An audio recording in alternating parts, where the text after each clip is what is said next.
আমেরিকার ইরানের উপর সামরিক চাপ বাড়তে পারে। এমন প্রশ্নে ইরান জানিয়ে দিয়েছে তারা কোনো সংঘাত চায় না, কিন্তু যদি চাপ আসে তাহলে তারাও প্রস্তুত আছে। বাস্তবে কি তাহলে প্রস্তুত হচ্ছে ইরান?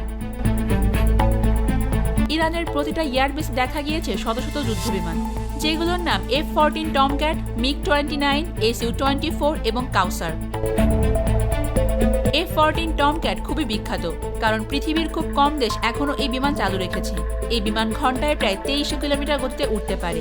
এর সবচেয়ে বড় শক্তি হলো এটি 70 কিলোমিটার দূর থেকে শত্রু বিমানকে শনাক্ত করতে পারে এবং একসঙ্গে 15টির বেশি টার্গেট লক করতে পারে। আবার 9টা টার্গেটে একসঙ্গে অ্যাটাকও চালাতে পারে।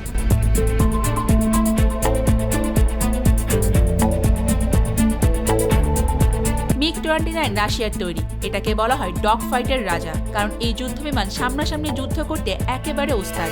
এটা ঘন্টায় প্রায় 2400 কিলোমিটার গতিতে উঠতে সক্ষম, আবার একসঙ্গে 13 টন মিসাইল এবং গাইডেড বোমা বহন করতে পারে।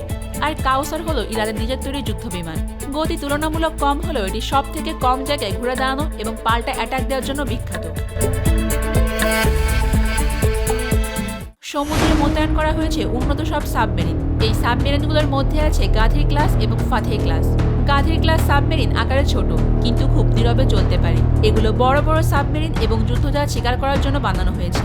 ফাতেহ ক্লাস সাবমেরিন তুলনামূলকভাবে বড় এবং মাসের পর মাস পানির নিচে থাকতে পারে। এটা উন্নত মিসাইল বয়ে নিয়ে বেড়ায়।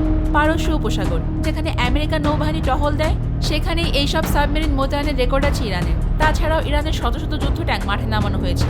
সঙ্গে দেখা গিয়েছে রাশিয়ার ট্যাঙ্ক। এই ট্যাঙ্কগুলোর মধ্যে রয়েছে ইরানের নিজস্ব জুলফিকার ট্যাঙ্ক, যা পুরো মধ্যপ্রাচ্যে কিং হিসেবেই পরিচিত।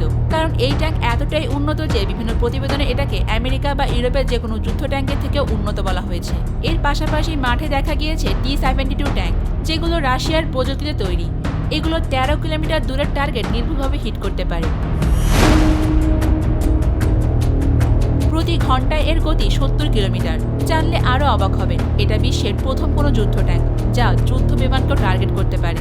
এই ছবিগুলো প্রকাশ হওয়ার পরই অনেকে প্রশ্ন তোলে, এটা কি শুধুই মহড়া, নাকি এর পেছনে আছে অন্য কোনো বার্তা? এদিকে পরীক্ষামূলকভাবে উড়াতে দেখা গিয়েছে ইরানের খাইবার-4 মিসাইল। ইরানের এই মিসাইলটি বিশ্বজুড়ে আলোচিত মিসাইলগুলোর মধ্যে একটি।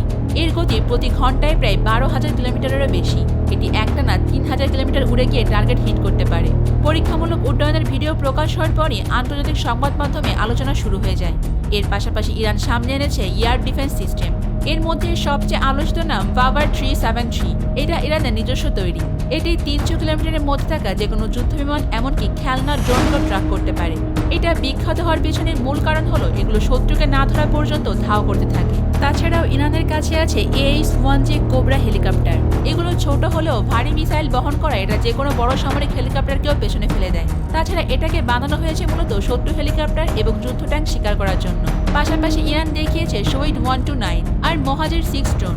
এই ড্রোনগুলো 12 ঘন্টার বেশি সময় আকাশে থাকতে পারে এবং দূর থেকে নজরদারি করতেও সক্ষম।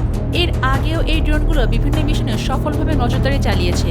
তাই একটার পর একটা এরকম দৃশ্য দেখে বোঝাই যায় ইরান হয়তোবা বিশেষভাবে প্রস্তুতি নিচ্ছে। তবে প্রশ্ন কিন্তু একটাই, এটা কি শুধু শক্তি প্রদর্শন, নাকি সামনে আরও বড় কিছু অপেক্ষা করছে? পুরো বিশ্ব তাকিয়ে আছে, তাই উত্তর সময়ই বলে দিবে।